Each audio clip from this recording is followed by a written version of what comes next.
Okay. Well, good morning to those of you in the US. Good afternoon to those of you in Europe, and a good late evening to those of you in Asia. It's a pleasure to present to you now. I'm Edward Dennis. I was asked to talk about fatty acids and eicosanoids. And I am going to do this by emphasizing their structure and function. Let me say at the beginning that I'm going to try to pitch this as I would for first year or second year graduate students who are not familiar with all of the background and details of lipids, as I was asked. And so apologies to the experts in the audience, but I'm happy to address more in-depth questions during the question and answer period and the question and answer period that follows. So with that, let me try to go to the next.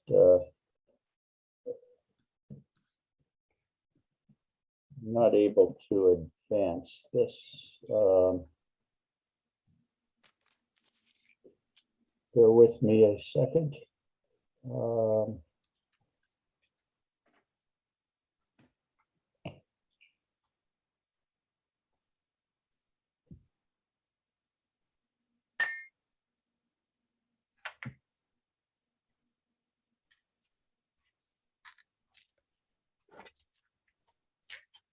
There we go. There you go.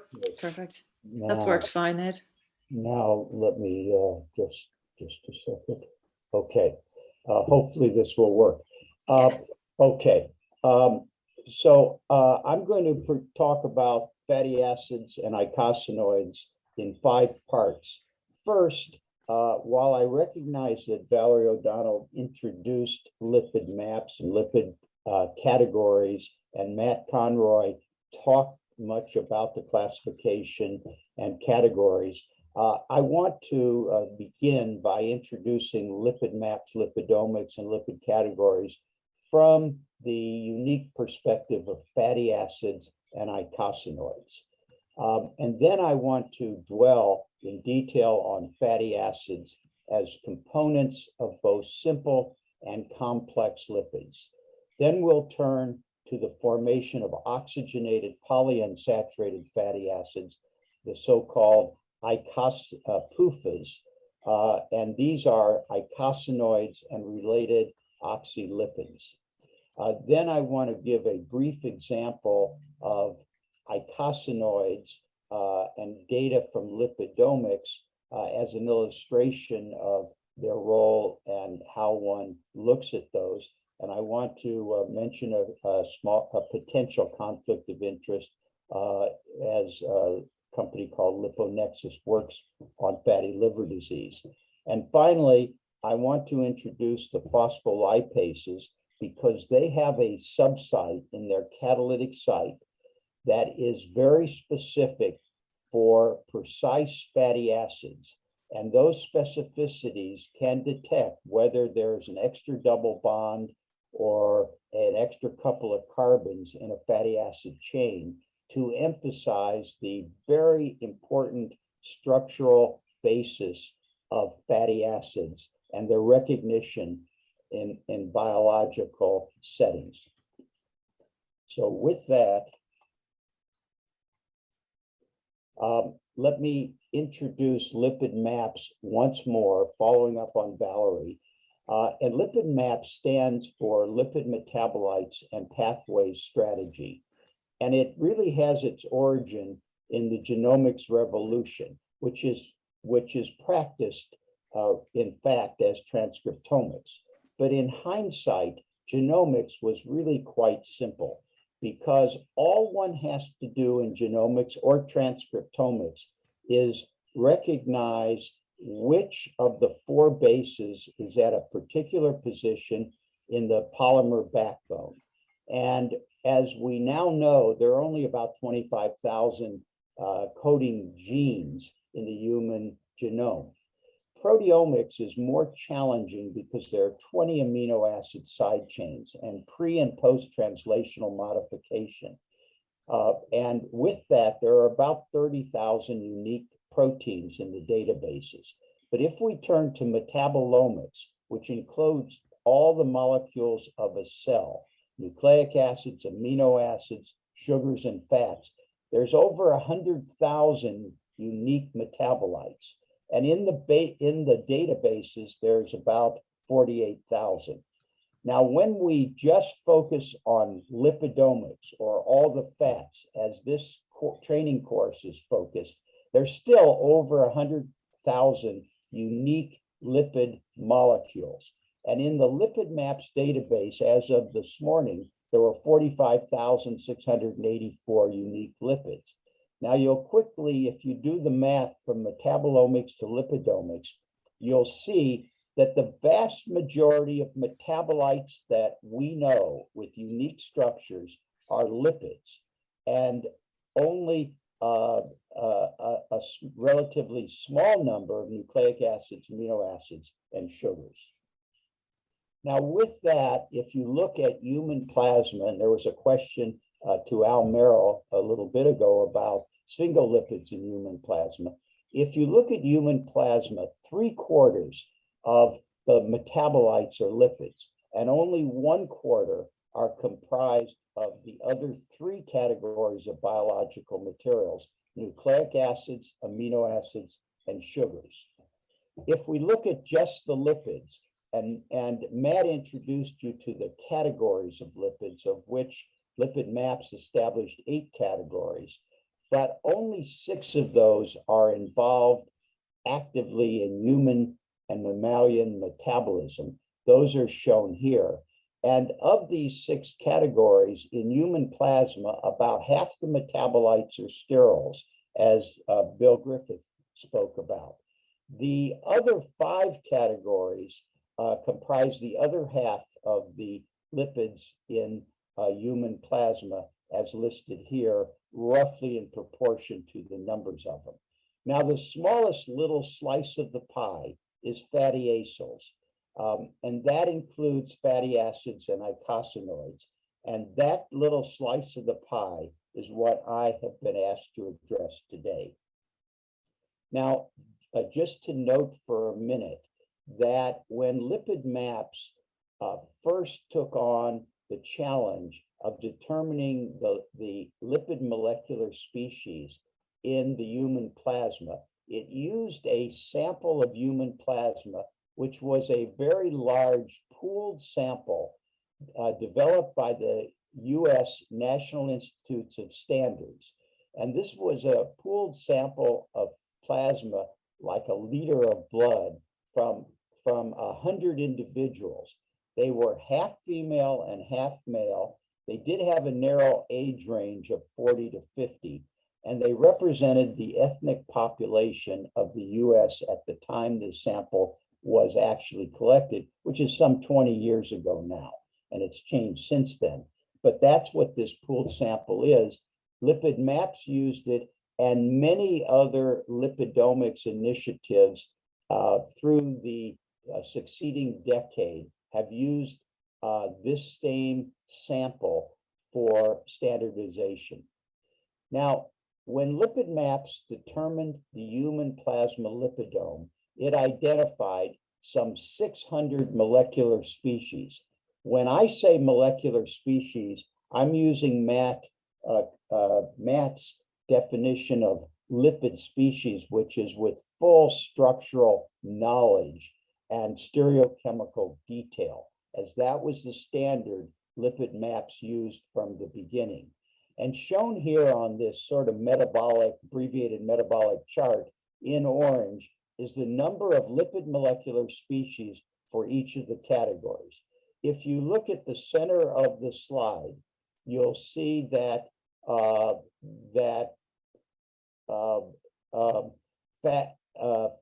fatty acids, there were 31 molecular species of free fatty acids, but many of them were oxygenated to form eicosanoids. The eicosanoids, together with the fatty acids, comprise two of the main classes of fatty acyls. Now, fatty acids are synthesized from acetyl-CoA, polymerized through fatty acid synthase to make, from acetyl-CoA to make fatty acids. These are the so-called simple lipids, fatty acids and their derivatives like eicosanoids. But there are many more complex lipids than there are free fatty acids, because fatty acids are esterified to various backbones: glycerolipids, glyceryl phospholipids, and sphingolipids, as indicated across the top. Now, there's another category of complex lipids. Those are synthesized from acetyl-CoA through isopentyl pyrophosphate at the bottom of the slide. And these categories are called isoprenoids. And those backbones give rise to prenols and to the sterol backbone, as Bill Griffiths spoke about. I want to point out, however, that even the sterol backbone can be esterified with fatty acids. And most of our cholesterol in our body, which is perhaps the most abundant of lipids, especially in plasma, is cholesterol ester with the fatty acid on it. So this is a quick overview to the place of fatty acids as simple fatty acyls, along with eicosanoids, and complex lipids. So let's now focus on the second topic, which is fatty acids. And here is the flow chart for how we synthesize fatty acids, starting with the product of fatty acid synthase, which is palmitic acid. We can elongate it and we can desaturate it to put a single double bond at the 9 position to make oleate. However, we humans and other mammals cannot put any additional double bonds further down the fatty acid chain than position 9. Only plants can do that. And so the simple fatty acid linoleate with 2 double bonds is an essential fatty acid for us humans. Now, if we start with linoleate, the essential fatty acid, we can add double bonds before position 9, and that leads by the pathway on the right to arachidonic acid, the most important polyunsaturated fatty acid in metabolism. It has 20 carbons and 4 double bonds. But there's another set of important fatty acids, the so-called omega-3 fatty acids, present in fish oil. Now, they're derived from linoleate also, but only plants can put a double bond at position 15 to make alpha linoleate and other polyunsaturated fatty acids of the omega-3 variety. Now, I don't like looking at flow charts, and I'm sure you don't like memorizing charts of how fatty acids are made. So I prefer to look at the cabbage and the rabbit being eaten by the rabbit, in which the cabbage represents the plant kingdom, which makes linoleate and linolenate the 2 essential fatty acids. Rabbits, plants, and humans eat it, and they convert it by a number of enzymatic steps over to the right to arachidonic acid from linoleate. And on a little bit to the left, they convert the omega-3 fatty acid precursor essential fatty acid to EPA and DHA, eicosapentaenoic acid and DHA.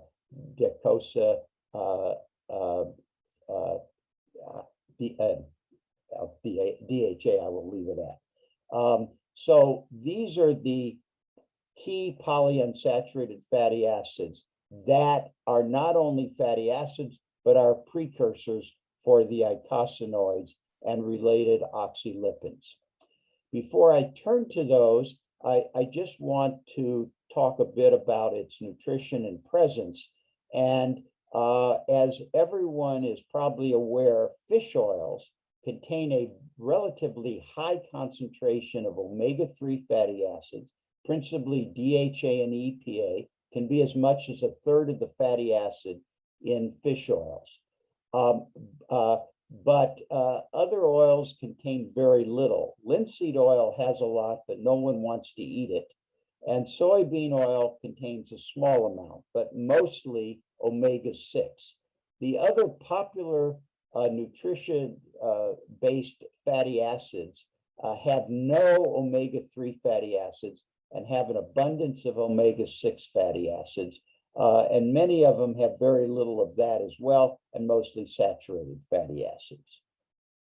So with that, I want to turn to my third topic, which is eicosanoids and related oxylipids. But I want to start with this slide of inflammation, because inflammation is the one disease that was known by the Romans and Greeks some 2,000 years ago. And they gave names to these characteristics of inflammation. I won't give the Greek names, but just the English names here: heat, redness, swelling, pain, and loss of function. These characterize inflammation. Inflammation is the one disease that the U.S. National Institutes of Health does not have a separate institute for. They have cancer, heart, diabetes, and every other disease but inflammation. And that is because it is so pervasive as diseases go. Now, how do we talk about inflammation from the standpoint of lipids and lipid metabolism?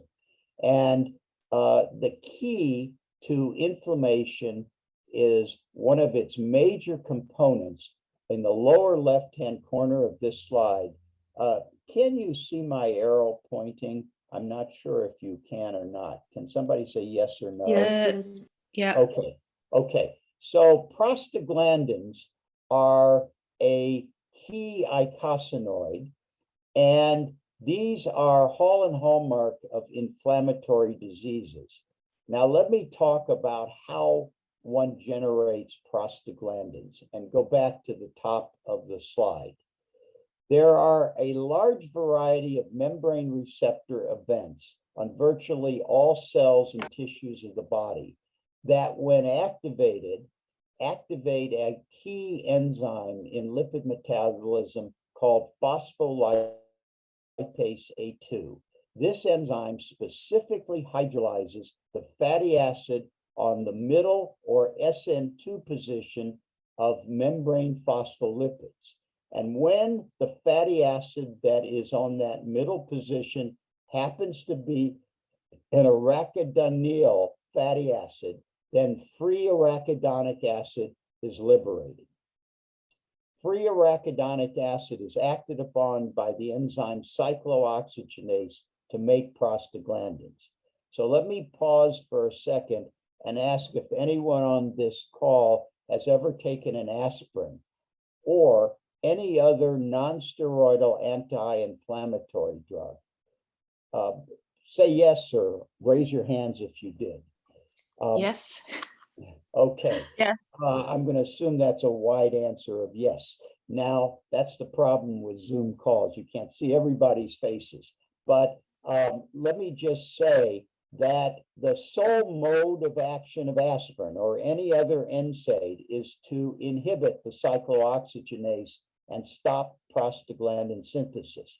So anything you might take an aspirin for, a headache, a wound, arthritis, menstrual cramps, and the list goes on, is because of specific prostaglandins causing those syndromes under the general rubric of inflammation. Now, there are other inflammatory mediators. The lipoxygenases, which is a whole category of enzymes, also produce a category of inflammatory mediators called leukotrienes. They're not inhibited by aspirin or NSAIDs, and they tend to be dominant in allergy and asthma in the lung. We won't, in the interest of time, go into more details than that. So let me turn now one more step in detail to the pathway I just described. And this is a schematic picture of a macrophage in which encounters a bacteria like an E. coli or another gram-negative bacteria, which carries lipopolysaccharide or LPS on its surface. That lipopolysaccharide or E. coli, when binding to a surface membrane redissolving receptor called Toll-4, leads to the activation of one specific subform of phospholipase A2 called CPLA2. It also induces through NF-kappa B and gene transcription the synthesis of COX-2, one specific form of the cyclooxygenase. Together, PLA2 and COX-2 generate numerous eicosanoids. Now, there's another kind of receptor, a purinergic receptor, one of which is a P2X7, it's called, which is activated by ATP. And when ATP binds to the P2X7 dimeric receptor, calcium influx occurs. Calcium is another way of activating CPLA2. It also is a specific requirement for the activation of lipoxygenase enzymes, and that leads to numerous eicosanoids as well. Well, let's look at it at another depth of schemes.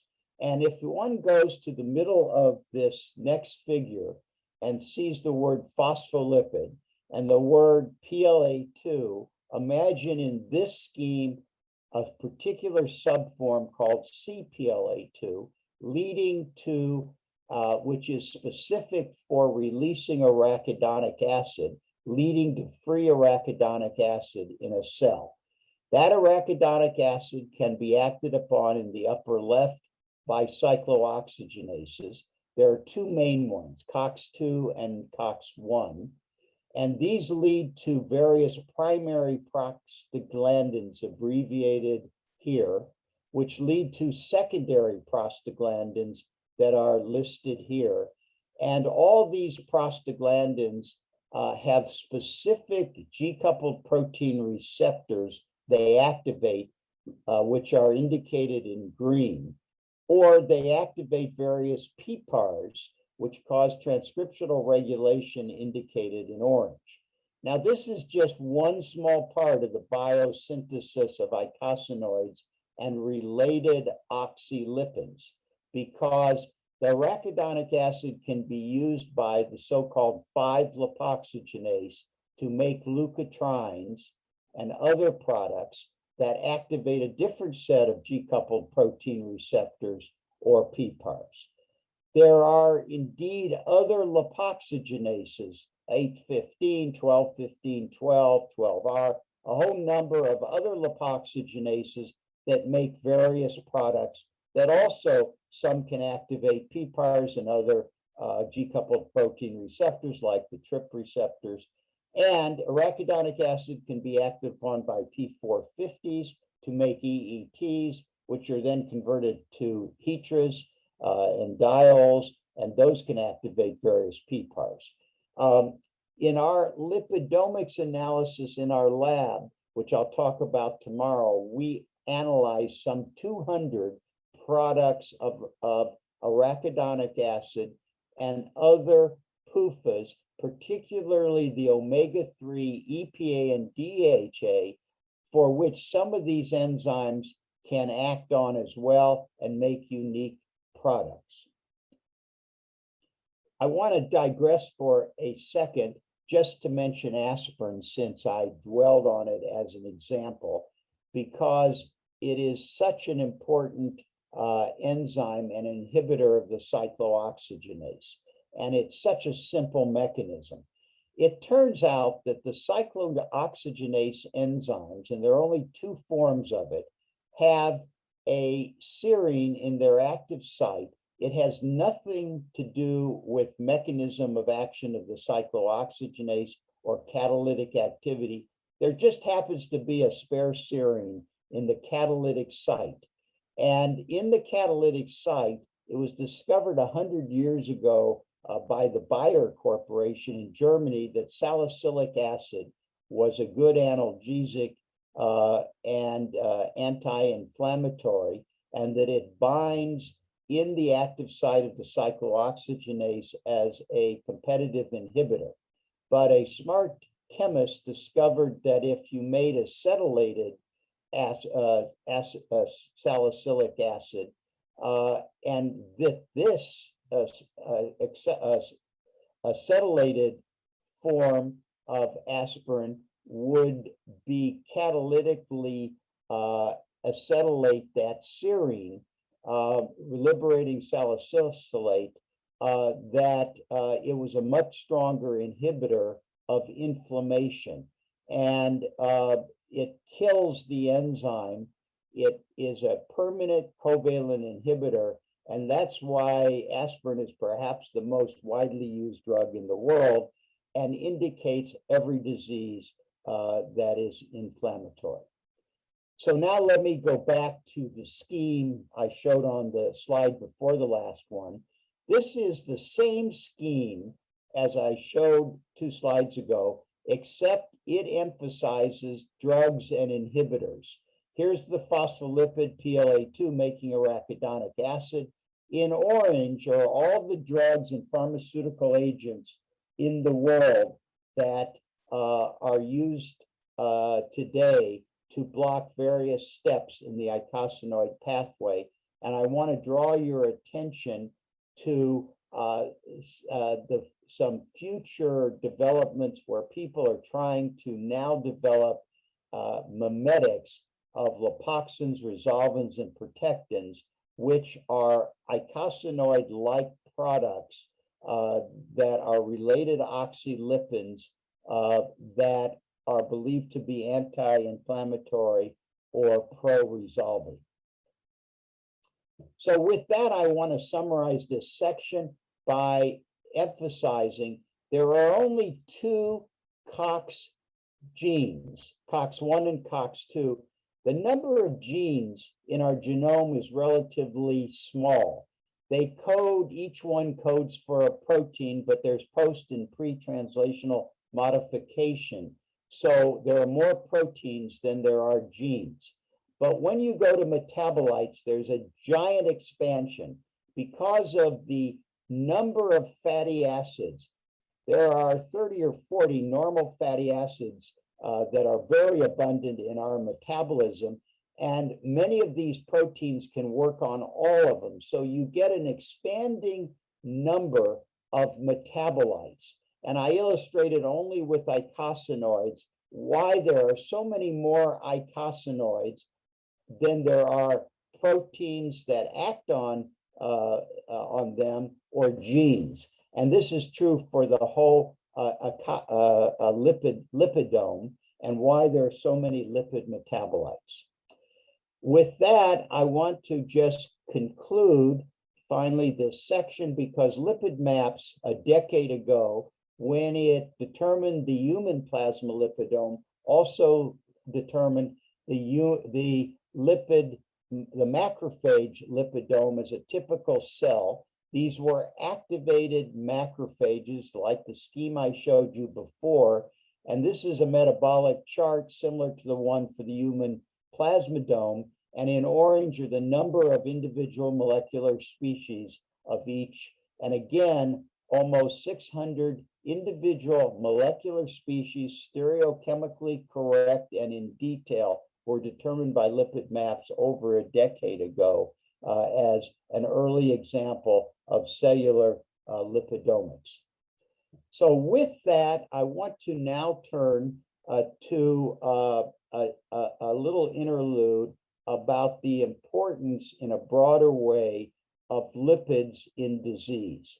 And I've chosen to illustrate that with this schematic picture of metabolic syndrome, the pervasive disease of our times, because metabolic syndrome is portrayed as obesity, as insulin resistance and diabetes, and many cardiovascular diseases listed on the right. The latest manifestation of metabolic syndrome is fatty liver disease, and that is technically termed non-alcoholic fatty liver disease. Classically, fatty liver was due to alcoholism. Today, it's due much more to obesity and other factors, and it's called non-alcoholic fatty liver disease, NAFLD. And I introduced this because this is a growing epidemic where about a third of the US population now has fatty liver. And of those, about a third have non-alcoholic steatohepatitis, abbreviated NASH. And there's a progression from fatty liver to NASH to fibrosis and cirrhosis of the liver, and eventually liver cancer, and is soon becoming the major reason for liver transplants in the US, and all this applies worldwide as well. Now, I only introduce this because I want to illustrate an example of the power of lipidomics related to fatty acids and eicosanoids. Shown here is just a small pilot study on 10 on plasmas for plasma lipidomics from individuals, 10 individuals with fatty liver disease, symbolized by NAFL, and 10 with the advanced form called NASH.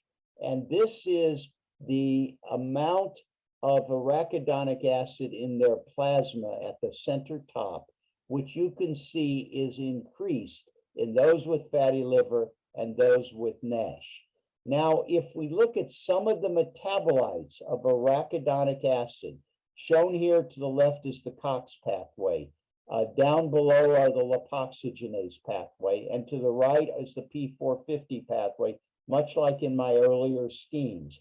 I just want to draw your attention to one metabolite, which is called DHKPGD2.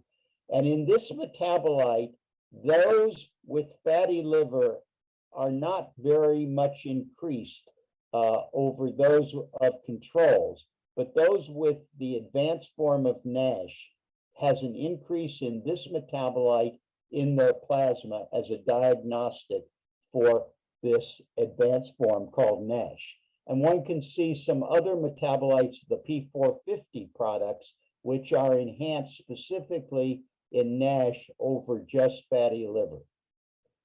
Now, these are the metabolites of arachidonic acid. On this next slide are shown metabolites of other fatty acids. Linoleate and linolenic acid are two essential fatty acids, as well as EPA and DHA on the right. And I just want to draw your attention to an example of EPA metabolite 12-HEAP, in which, again, there's more of this metabolite in plasma of patients with NASH than in just fatty liver. Or if one looks at the very bottom, a metabolite of DHA called 1920 di-HDPA, there's more in NASH than NAFLD. This is the power of lipidomics to look in plasma or in tissues at changes. And the area under the curve for discriminating between NASH and fatty liver for these two metabolites shown here on the left, or a combination of the two of them, becomes close to 100% for a distinction as to whether one has only fatty liver, which in and of itself is not particularly harmful, versus the advanced stage called NASH.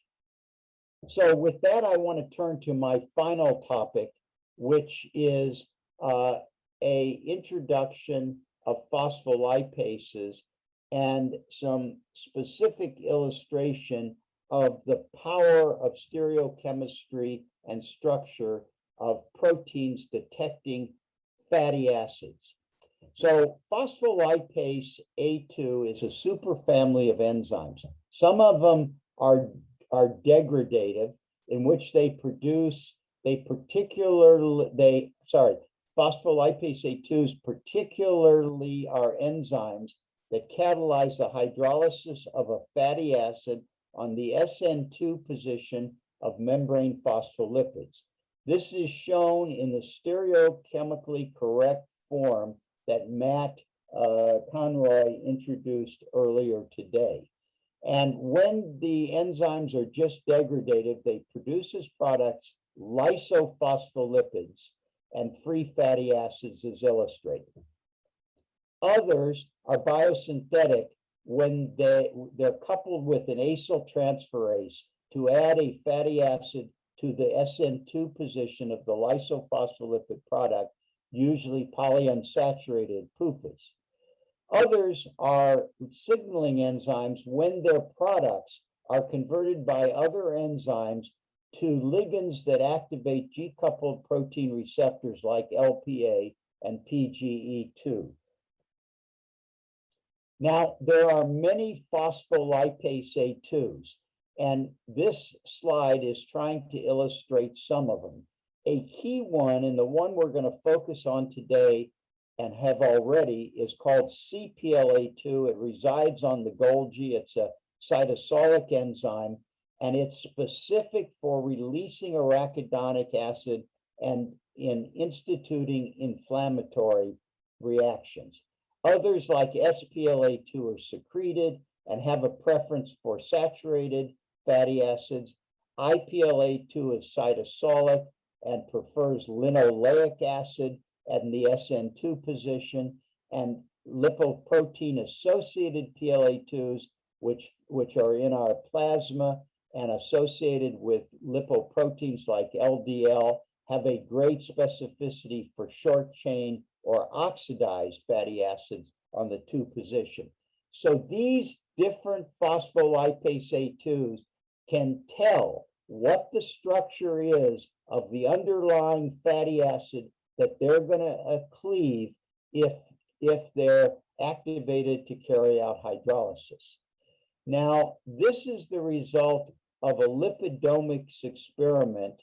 I'm not going to describe the lipidomics, but in which pure cytosolic or CPLA2 is allowed to react with a phospholipid in a mixed mice cell with a non-ionic detergent, and to compare the lipidomics determined activity towards palmitoyl arachidonyl phosphatidic acid, or with the same fatty acids, phosphatidylcholine, phosphatidylethanolamine, phosphatidylglycerol, and phosphatidylserine. Sorry, I know that the introduction to phospholipids will not occur till tomorrow morning by Yunkin Aoki. So I'm preluding that a little bit, but 5 fatty acids. However, when these 5 phospholipids are mixed in a mixed mice cell, as on the bottom, and the enzyme phospholipase A2 is allowed to react with them, the activity toward each of the phospholipids is exactly the same. And what this experiment shows is the specificity of this phospholipase A2 is not for the polar group on a phospholipid, but it works equally on all polar groups when one has an equimolar mixture in a membrane or a mice cell. In contrast, this enzyme in the upper left has a great specificity for the fatty acid at the 2 position, in which it's 20:4, which is arachidonic acid. What I've been speaking about all morning is the best fatty acid in the 2 position for this enzyme. And another enzyme, group 6 IPLA2, doesn't like arachidonic acid. It likes linoleic acid the best. So here are two enzymes. One prefers arachidonic 24:4. One prefers linoleic, which is 18:2. And on the top, the fatty acid in the SN1 position is palmitic, or in the bottom, it's stearic, which are saturated fatty acids, which dominate the 1 and 2 position. Now, in order to understand this specificity, this is some work that was carried out in our lab, but is pertinent to the question that we're addressing.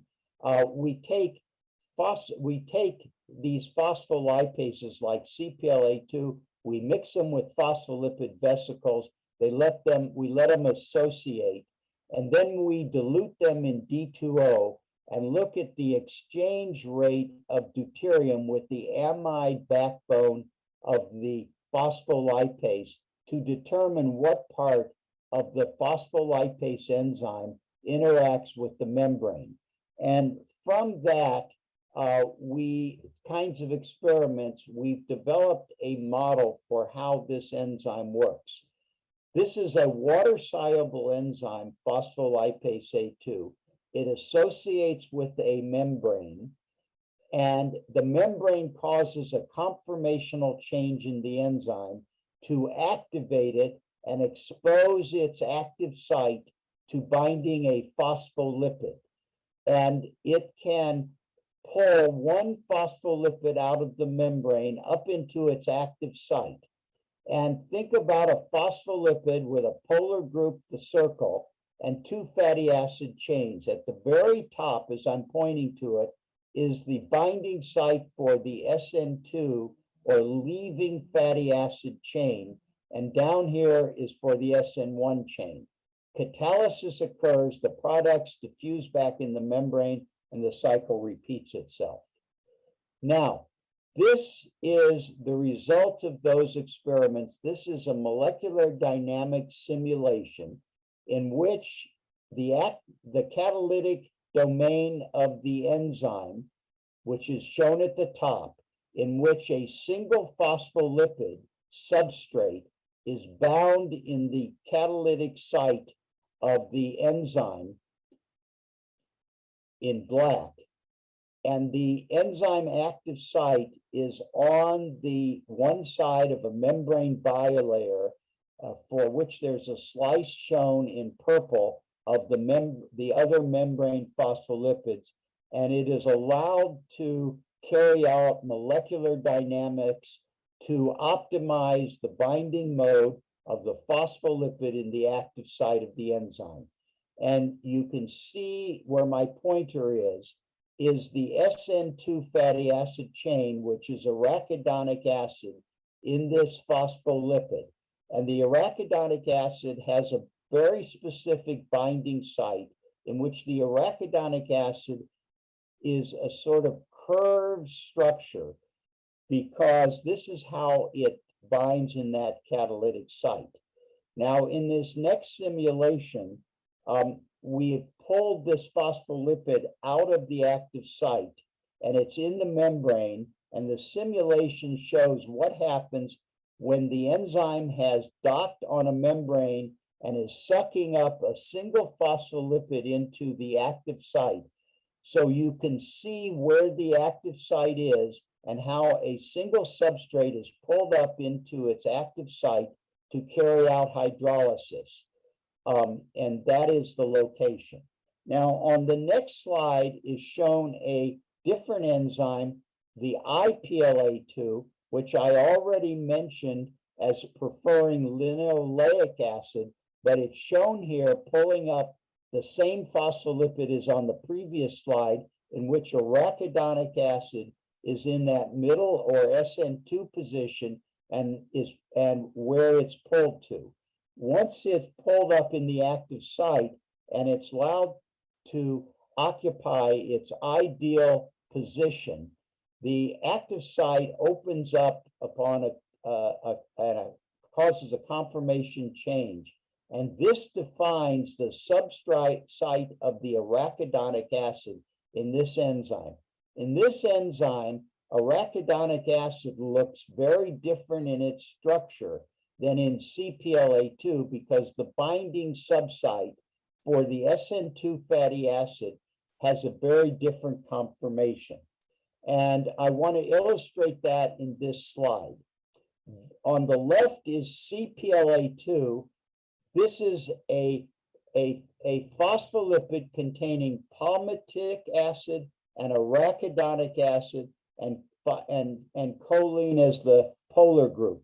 And this is how arachidonic acid binds in the catalytic site. In IPLA2, arachidonic acid binds in a very different way in this very specific site.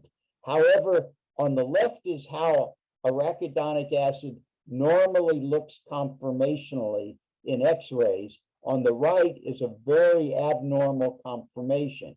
And that's because the IPLA2 shown here is really meant to bind linoleic acid. And here's how it binds linoleic acid in a perfect way in the catalytic site. Linoleic acid is only 18 carbons and 2 double bonds. The whole point I'm making is that CPLA2 is made to bind arachidonic, and IPLA2 is made to bind linoleic, though it will bind arachidonic poorly. And so these enzymes specify which fatty acid, and that's why it's so important whether a fatty acid is 20 carbons or 18 carbons long, or has 2 double bonds or 4 double bonds.